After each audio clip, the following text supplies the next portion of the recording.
សម្រាប់បងបងដែលជាអ្នក boot page សួរថានៅឆ្លើយតបសំណួរដដែលដល់ពេលណាទៀតក្នុងមួយថ្ងៃហ្នឹងពេលខ្លះភ្ញៀវសួរមក10 20នាក់30 40នាក់សួរថាលក់មិនតម្លៃប្រហែលហៅមិនប្រើប្រាស់មិនគឺយើងត្រូវធ្វើការឆ្លើយតបទៅគាត់ម្ដង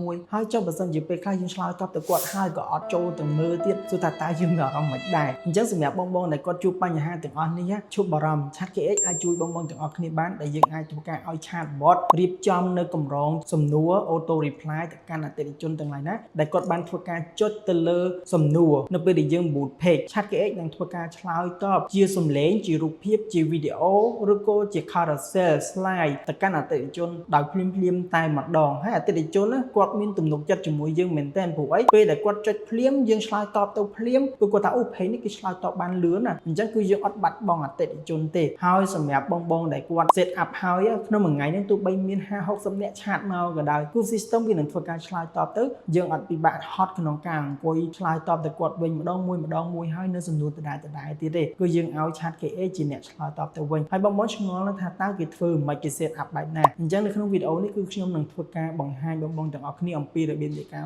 set up ពីមួយជំហានទៅមួយជំហានហើយសម្រាប់បងប្រើប្រាស់គឺធានាទំនុកចិត្តអូខេអញ្ចឹងកុំឲ្យខាតពេលវេលាយូរយើងចូលទៅមើលអំពីរបៀបនៃការធ្វើទាំងអស់គ្នាបាទអញ្ចឹងអ្វីដែលយើងត្រូវធ្វើបន្ទាប់គឺយើងចូលមកកាន់ system ChatKX របស់យើងមកបន្ទាប់មកគឺយើងចូលមកកាន់ bot manager ហើយយើងធ្វើការជ្រើសរើសនៅ page ដែលយើងចង់ធ្វើការ set up ហើយយើងធ្វើការជ្រើសរើសនៅ bot reply អញ្ចឹងត្រង់កន្លែងអស់នេះគឺខ្ញុំសុទ្ធតែបានបង្ហាញឲ្យនៅក្នុងវីដេអូរបស់ខ្ញុំអញ្ចឹងអាចធ្វើការចំណាយពេលចូលទៅមើលនៅក្នុង YouTube បានហើយអញ្ចឹងអ្វីដែលខ្ញុំត្រូវការពន្យល់លម្អិតគឺយើងត្រូវធ្វើការបង្កើតនៅ flow ថ្មីមួយអញ្ចឹងខ្ញុំឧទាហរណ៍បើសិនជាយើងបុះកាត់នៃបងប្អូនទាំងអស់គ្នាអត់យល់ថាអានេះគឺកំណត់ឡើយណានេះអញ្ចឹងយើងអូសមកហើយយើងរកមើលវីដេអូណាដែលយើងចង់បុះខ្ញុំឧទាហរណ៍ទៅលើវីដេអូមួយនេះខ្ញុំចុចបុះបន្តមកទៀតគឺខ្ញុំធ្វើការ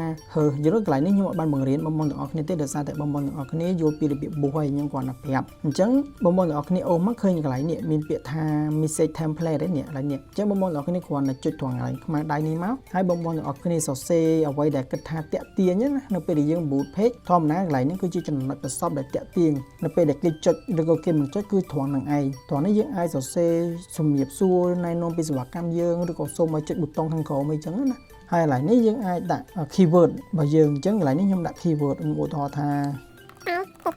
បើសិនជាបងប្អូនទាំងអស់គ្នាមានច្រើនបងប្អូនទាំងអស់គ្នាដាក់ចូលមកនៅក្នុងនឹង add បន្ថែមទៀតអីចឹងណាចា៎នេះខ្ញុំដាក់ថាតែគេប្រើមិនហើយខ្ញុំ save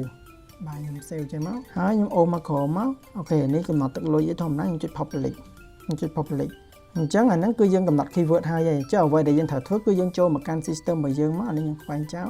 នេះយើងចូលមកកាន់ system យើងចូលមកកាន់ត្រង់កន្លែង bot manager her page bot reply ហើយយើងបង្កើត flow ថ្មីអ្វីដែលយើងត្រូវធ្វើនេះ double click លើវា2ដងមកនេះកន្លែងយើងដាក់មិញតែគេប្រើមិនអាហ្នឹងគឺ keyword ទី1បើសិនជាបងប្អូនទាំងអស់គ្នាមាន keyword ច្រើនដែលចង់ប្រើអីដាក់សញ្ញាក្បៀសមួយដក clear ហើយយើងដាក់មួយទៀតមកខ្ញុំឧទាហរណ៍ថាតែជំនួយមិនយ៉ាងដាក់ពីតើមកនេះគឺជាចំណងជើងហើយខ្ញុំចុចដានបន្ទាប់មកបងប្អូនទាំងអស់គ្នាចង់ឲ្យវាបញ្ចេញអីនៅពេលដែលភ្ញៀវគាត់ចុចប៉ះចំនៅអា keyword ដែលយើងបាន set up មិញយើងចង់ផ្ញើអីទៅភ្ញៀវអញ្ចឹងជាដំបូងយើងចង់ផ្ញើជាអក្សរអញ្ចឹងយើងអាចដាក់ថាអូខេឈ្មោះរបស់គាត់បន្ទាប់មកយើងសរសេរអីសរសេរទៅស្រេចទៅយើងទេអញ្ចឹងខ្ញុំគ្រាន់តែដាក់ប៉ុណ្ណឹងបន្ទាប់មកទៀតបងប្អូនទាំងអស់គ្នាចង់បានអីគេចុចអូសត្រង់នេះមកចង់បានអីចង់បានសំឡេងហ៎អញ្ចឹងរើសយកសំឡេងហើយ double click មក upload សំឡេងដែលយើងមាននៅក្នុងកុំព្យូទ័ររបស់យើងហ្នឹងដាក់ទៅមកគឺបានហើយបញ្ជាក់សំឡេងគឺវាស្គាល់តែជាប្រភេទ file MP3 ទេអញ្ចឹងបងប្អូនទាំងអស់គ្នា voice មកកាន់ Telegram ហើយ save ពី Telegram convert វាទៅជា file MP3 មកវីដេអូរបៀបធ្វើគឺខ្ញុំបានបង្ហាញហើយចឹងអានេះដោយសារតែខ្ញុំមានស្រាប់អញ្ចឹងខ្ញុំយកពីអានេះមកវិញចឹងខ្ញុំខ្ជិល upload ថ្មីបាទយើង copy អានេះមកវិញគឺបានធម្មតាអញ្ចឹងខ្ញុំដាក់ចេះវិញមកបាទអញ្ចឹងនេះហើយអញ្ចឹងបងប្អូនទៅចំណាំមិញគឺយើងប្រើនេះតែគេប្រើមិនណាកន្លែងហ្នឹងណាអញ្ចឹងខ្ញុំ copy ហើយខ្ញុំចូលមកកាន់នេះខ្ញុំចូលមកកាន់ Facebook របស់ខ្ញុំវិញហើយខ្ញុំតេស្តមើលអញ្ចឹងពេលដែលយើងវាយ keyword ថាតែគេប្រើមិនវានឹងធ្វើការសួរស្ដីឈ្មោះយើងបន្ទាប់មកផ្ញើសំឡេងមិញមកយើងបាទផ្ញើសំឡេងមិញរបស់យើងហ្នឹងគេមកហើយបើសិនតែយើងចង់ដាក់រូបភាពយើងគ្រាន់តែ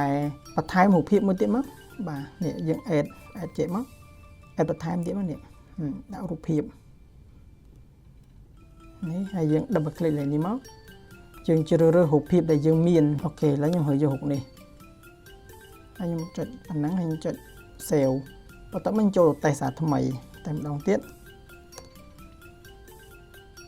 អញ្ចឹងធ្វើតាម flow យើងមិញហ្នឹងមកឃើញគឺផ្ញើជាសួស្ដីឈ្មោះយើងសំឡេងហើយនឹងរូបភាពមិញមកឃើញនេះបាទហើយបើយើងចង់ដាក់ជា carousel អូសចុះឡើងអីទៀតអាហ្នឹងយើងដាក់មកយើងចង់ដាក់ប៉ុន្មានយើងទាញមកទៅទៀតមកហើយយើងរើយក carousel អីចឹងទៅ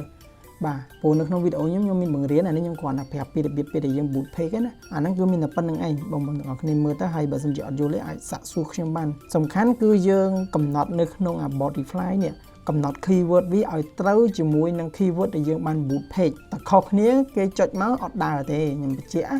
តើតែត្រូវគ្នាជាមួយនឹង keyword ដូចអានេះសិតរបស់ភ្ញៀវខ្ញុំនេះដូចលក់មិនឯនេះឲ្យតែត្រូវ keyword នេះមានពាក្យថាលក់មិន how much តម្លៃដុល្លារហើយកុំភ្លេចដក clear ផងឲ្យទៅត្រូវវានឹងធ្វើការផ្ញើអាទាំងអស់ហ្នឹងទៅហើយមិនមែនមានតែមួយភ្ញៀវទេគឺខ្ញុំមានច្រើនបាទអានេះតែមួយ account នេះណានេះនៅមានទៀតនេះដូចរបស់គាត់នេះបាទនេះបាទខ្ញុំមានដូចថាសាប៊ូកក់សក់មានអីចឹងពេលយើង boot page ឲ្យតែគេប៊ូនេះយើងដាក់ចំណាំចឹងទៅហើយដូចរបស់ខ្ញុំអីនេះមានមួយកណោហ្នឹងសំខាន់គឺអាស្រ័យលើ keyword របស់យើងចងឯងបាទដូចនេះខ្ញុំដាក់លេខដប់អញ្ចឹងពេលដែលភ្ញៀវគាត់ដាក់មកយើងផ្ញើអីឲ្យភ្ញៀវអញ្ចឹងណាអាហ្នឹងអាស្រ័យលើភ្ញៀវតម្រូវការភ្ញៀវគាត់ចង់បានបែបណាយើងរៀបចំបែបហ្នឹងឲ្យភ្ញៀវទៅហើយសម្រាប់បងទាំងអស់គ្នាប្រើប្រាស់ខ្លួនឯងសម្រាប់ពេលដែលត្រូវការបែបណាយើងដាក់បែបហ្នឹងទៅអញ្ចឹងបាទវាលឿនមែនទែនអូខេអញ្ចឹងវីដេអូរបស់ខ្ញុំគឺមានតែប៉ុណ្្នឹងឯងកុំឲ្យចាយពេលយូរព្រោះវីដេអូយូរពេកអត់សូវមានអ្នកមើលទេបាទអរគុណច្រើន